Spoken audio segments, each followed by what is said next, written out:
12 septembre 2024, l'inquiétude persiste au collège de la Salle. Mesdames et messieurs, fidèles abonnés de la Salle Congo Télévision, bonjour et bienvenue dans les dossiers collège de la Salle. Aujourd'hui, on verra la présence de Monseigneur Ncholé Donatien, qui est le secrétaire général de la SANCO, qui fait sa descente aujourd'hui au collège de la Salle pour constater le problématique, pour constater la situation, pour constater le tas de choses dans ces collèges. Alors, plus vite, nous allons suivre en image ce qui se passe et sa visite.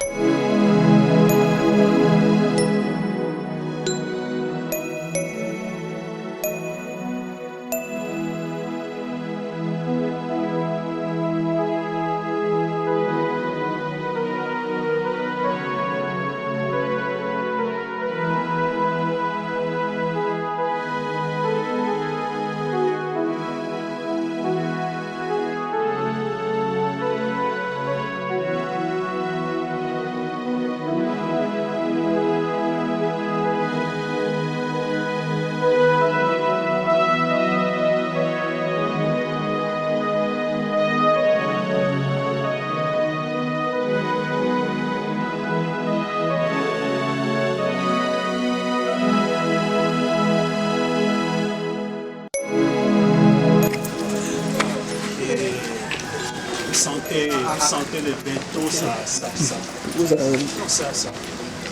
fait voir leur puissance. Hein? Le frère préfet qui est là, c'est nous ici, et tous les enfants.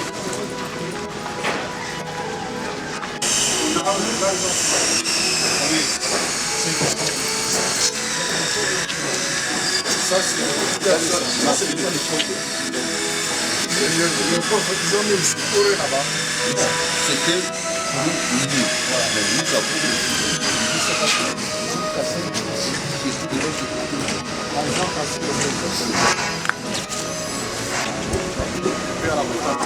oui, c'est la donc le reste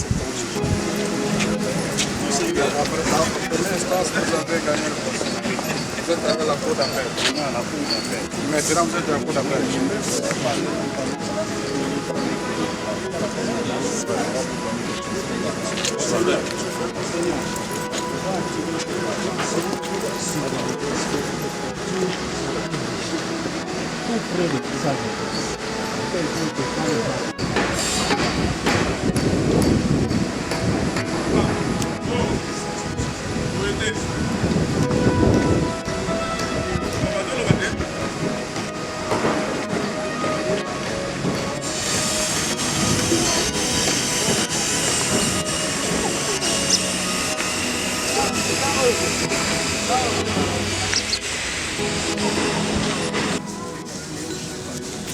Pas de téléphone.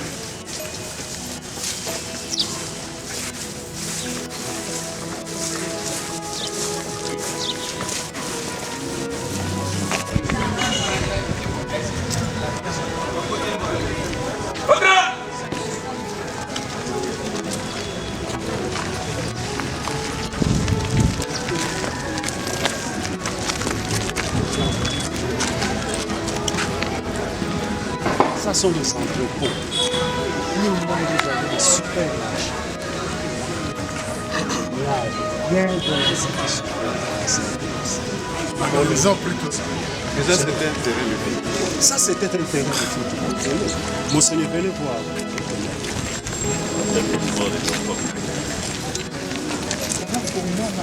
C'est l'air personnel, les autorités et c'est mieux. Ils sont chefs.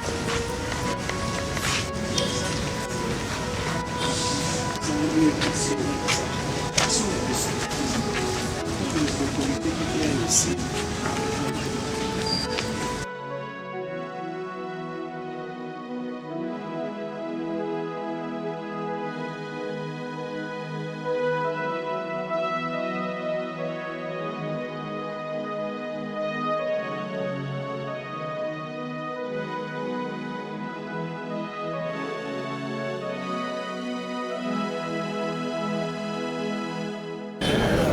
J'ai suivi de loin, j'ai entendu, je suis venu voir je manque le mot.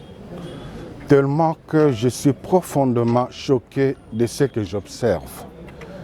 Une concession que l'État reconnaît appartenir aux frères des écoles chrétiennes, une concession dont le certificat a été refusé par ceux qui l'ont demandé aux autorités compétentes parce qu'elle n'est pas leur.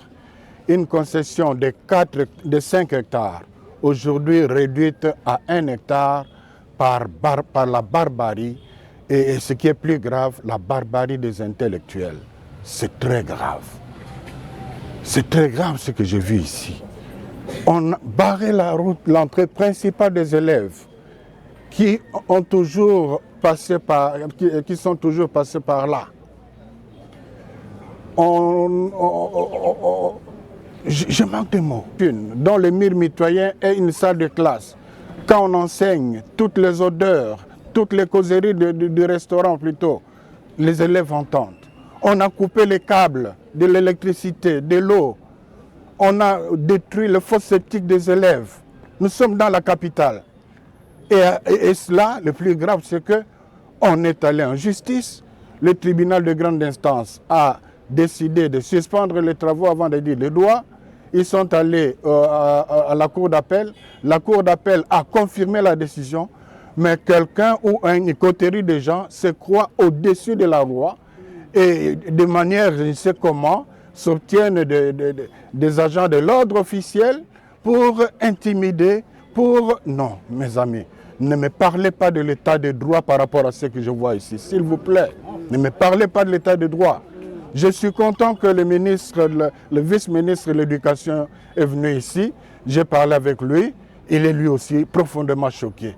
Je suis désolé que le ministre de la Justice qui allait venir avec lui n'a pas pu le faire parce qu'il a des problèmes de santé. Mais je compte sur la dynamique qu'il est en train de mettre en place. Et je déplore tous ceux qui veulent le décourager son travail en l'accusant je ne sais quoi. En tout cas, dans la mesure où ce ministre continuera à travailler dans le respect des procédures pour faire respecter les droits, je crois que c'est ce qu'il faut pour ce pays. Donc je lance un appel à la hiérarchie du pays, au président de la République, à Madame la Première ministre. Le gouvernement doit être informé parce qu'il y avait un ministre qui est passé ici. C'est scandaleux, ça ne peut pas aller de l'avant comme ça. Mais écoutez, je crois que je suis là pour dénoncer la barbarie.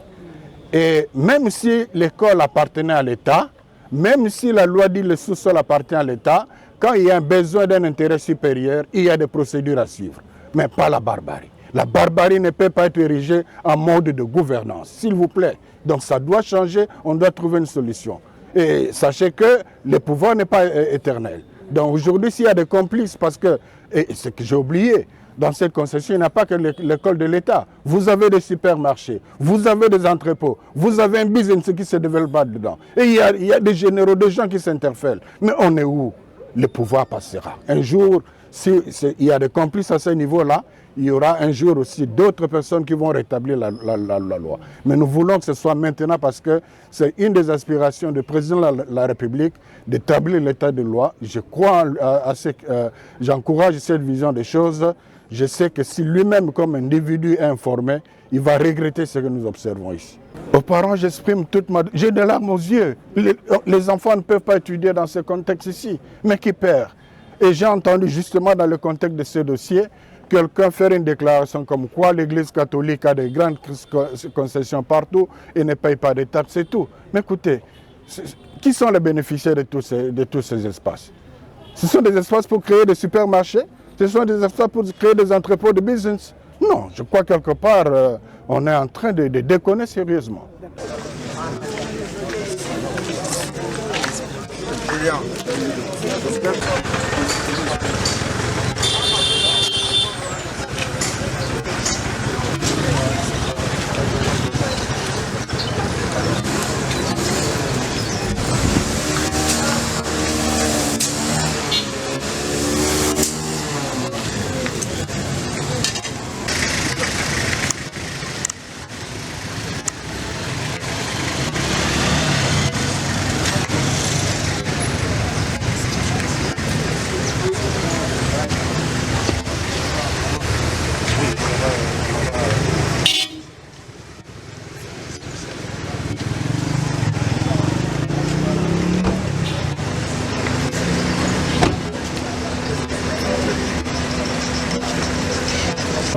Voilà, vous avez suivi en image la visite de Monseigneur Donatien Cholet qui a parlé, qui a exprimé son regret quant à cette situation dans les collèges de la Salle. Et nous disons aux autorités, quelle est la place de droit de l'enfant dans cette histoire? Est-ce que l'enfant n'a pas droit à l'étude? L'enfant n'a pas droit à l'éducation, à la scolarité? Réfléchissez bien, pensez bien et voyez de près la situation qui se passe au collège de la Salle. En tout cas, il faut vraiment prendre en considération le message de Monseigneur Donatien qui a vraiment expliqué ce qui se passe dans son cœur, ses regrets qui a comblé son cœur. Et voilà, il a même montré ses larmes. Il s'est exprimé en larmes pour montrer ses regrets qui se passent ici au collège de la Salle. Je vous dis au revoir et à la prochaine. Bye bye.